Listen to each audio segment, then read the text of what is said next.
I was going to take an additional fight with Angela, but we'll get to that later. Someone stole it from me. Can you believe that? All right. Hey, welcome back to the channel. All right, it's time for War 3 of the season, and Miguel is finally not banned. In War 1, he was banned. In War 2, he was banned, and that gave me the opportunity to go in and destroy the boss that was placed with a different science champion. Had a lot of fun doing that, but he is not banned in this war, but you're not seeing him in my attack team.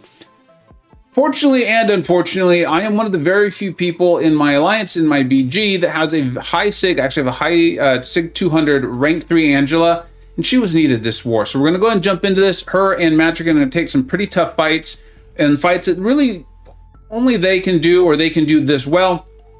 I've been asked to show the lanes that I'm on, so I'm trying to remember to do that, which means starting record a little bit earlier.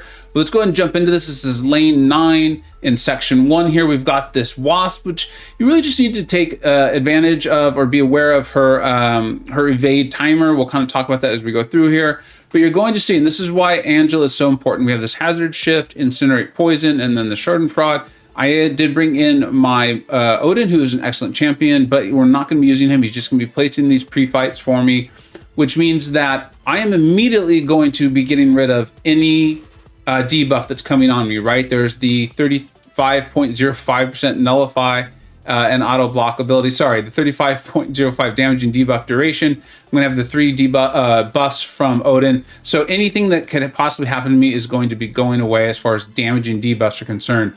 Now, what I was going to do here against this Wasp, because I don't have an evade counter here, is I'm just going to bait her heavies. I'm going to bait her heavies. You see how long, you see the passive there scrolling down. And then now bait SP1s and then just go ahead and punish them. I'm just going to play super safe. We are doing plenty of damage. I don't need to throw any specials. I don't need to do anything. If I get to my SP3, I'll throw it. And I just want to make sure that she doesn't have a chance to evade and then punish me for it. So there we go. And the special is going to end it.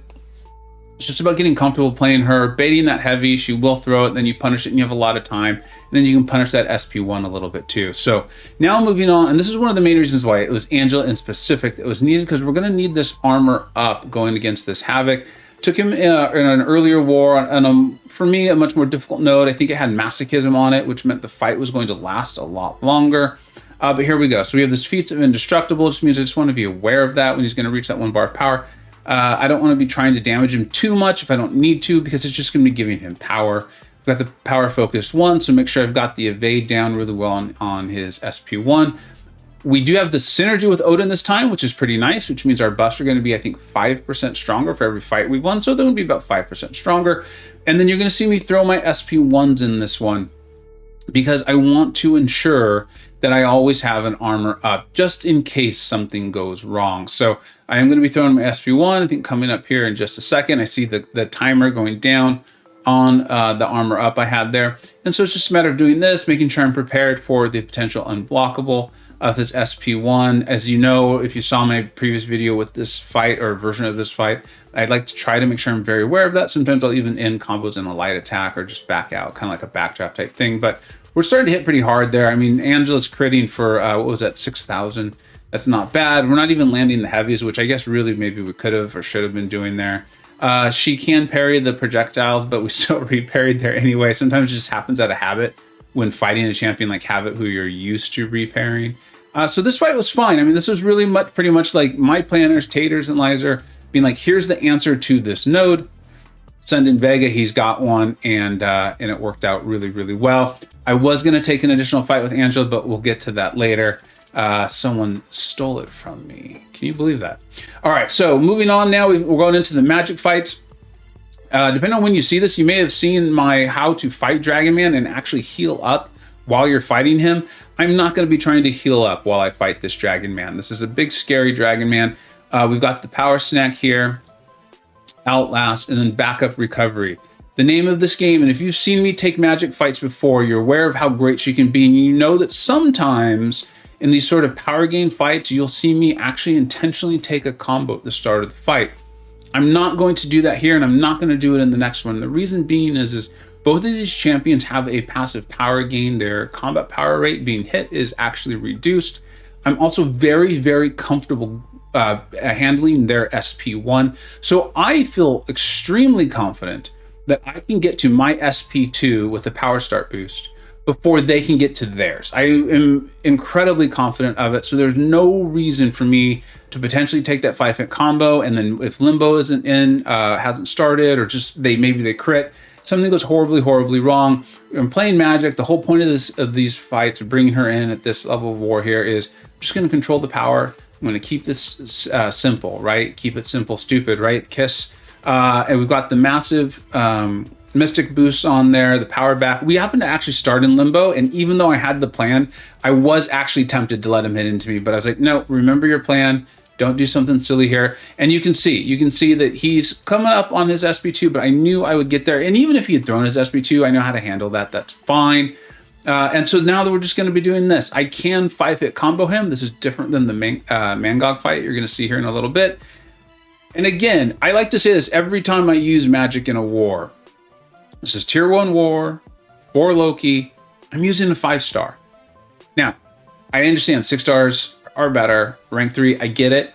But this is one of those champions. I think she's still incredibly valuable. You get yourself a Magik, you get her a nice high sig, and you're sitting real pretty because no one else in the game can do this. No one else in the game can do this. I am doing my best to every once in a while do a backdraft, but I'm not even intercepting. There's no need to. I don't need to complicate this. We're a minute in and he's already at 24% health. So I'm just going to keep doing this SP2. She's doing plenty of damage. Oh, I am running the partial suicides, partial recoil. Just the bleed portion. The poison would affect how much health she gets back from going into limbo when she triggers the specials. And that's why I'm still at 99% health.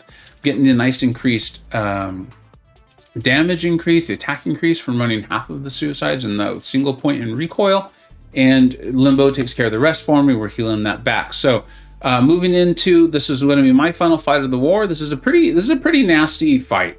It's very specific. You're seeing Miguel O'Hara take some of this with the anti-venom pre-fight. Still takes some really nice gameplay. Strands has been taking that, and I think Legacy's taken a couple for us here too. Enhanced Special 2. Mangog's Special 2 is a problem as it is. Do not need it being unblockable. It's got the Special 2 bias and then the improved power gain. So it's going to be very much the same strategy. And again, I've already decided, though, I'm not going to let myself get hit. I'm not going to let myself get hit. We're going to apply the Advanced Power Boost, the APB here. We've got the massive Mystic boosts on. And oh, yeah. So Taters took that fight from me, but he did it for an awesome reason. I mean, the guy plans the wars, right? Make sure you check out his video. If it is already out, I will link it in the description. If not, I will link his channel. Go check it out. It is something special. Trust me, I saw some of these fights already. You want to check it out. You want to do it. Do yourself that favor. So here we go. We're going in. And this was, again, just a bit of a race to the SP2. But I mean race as in like I'm moving swiftly. I'm not in a rush. Rushing how things are going to go poorly. So I got to my SP2. I felt confident I would be able to get there before he would. Remember, when you're fighting Mangog, you do not want to do 5-hit combos. That gives him rage. And then when he gets, I think it's to 10 and throws a special, that's when he goes unstoppable, unblockable. And I know what some of you might be thinking, because I've even thought it myself. Well, if he's not throwing specials because he doesn't have power, what do you care? You might as well do the 5-hit combos and give him all the rage he can possibly need. And trust me, that is tempting. The problem is there is a small chance for Magik's power lock to fail. We've seen this happen in war. And just in case something goes wrong, like, yes, you want to win these fights. You want to win the war. But one of the best ways to do it is to just make sure you survive. So sometimes erring on the side of caution, or at least cautious play, unless you have to play super aggressively, is really beneficial. So that's why you're seeing me just do 3 4-hit combos. It looks like I maybe did one 5-hit combo there. Sometimes it just naturally happens, like without thinking about it. And then I'm backing up, and I'm not backing up into an intercept. I don't need to do it. There's no reason for me to do it. I'm just going to continue to backdraft into a parry. We've got, I mean, we're a minute and a half in, a minute and 40 seconds in, and this guy's about to go down. He's about to go down probably here. And I don't know. I think this Special 2 actually might do it. Nope, pretty short, actually. Looks like we didn't get any big crits or anything like that. So it'll probably be one more. This is a tough fight. This is one that you very specifically send in Magik or Spider-Man 99 for. And we're about to get it down. So in this season, I've taken fights with 6 different attackers in only 1 week of war. I am absolutely enjoying the bans. I know not everyone is. Personally, though, I'm enjoying taking all these different champions. And then you see that, like Taters, right? I mean, we've been watching each other's fights. Legacy was destroying. Check out his war video too. Although I think you already know who he is, so maybe I don't need to link it. And then our boy Mad Cat really just trounced through the war there. We had a nice kind of like, not a boss rush, but we really just tore through the map there at the end. It was really, really fun.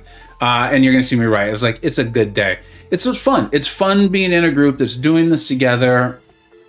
The amount of strategy and planning that Taters and Lizer put into it, and then having BG mates like Mad Cat and Taters and Lizer and Pandaman Pete and Billy and Meadow, and of course can't ever forget TJ and Enzo. You know, it's just really fun. It's just an absolute blast. Unfortunately, we lost the war. Not as much fun. But you know, congratulations to SAS. They're an excellent war alliance filled with multiple good players, probably 30 of them. And then for us, right? Congratulations to Clown. Taters, like I said, make sure you see his video. Lizer, let's keep encouraging her to put out those videos. It was so cool to see that rank 4 Omega Red. And yeah, oh, and my BG3 for Loki, we got a donut, meaning we gave up 0 deaths. We knocked out and soloed every single fight on the map. So, you know, we just got everything but the W on this one. I'm sure we'll bounce back. For Loki is now 1 and 2. Digging ourselves a little bit of a hole, but we've got 3 more weeks of the season to climb out of it. Thank you so much for watching. I know a lot of you said you've been using Angela in war, and lo and behold, we've had two wars already where I've used her this season. I have the feeling we're going to be seeing her a bit more. Thank you so much for watching. Take care. I hope you either learned something, were entertained, or even better, a little bit of both. Don't forget to like, subscribe. Thanks so much for watching. Take care.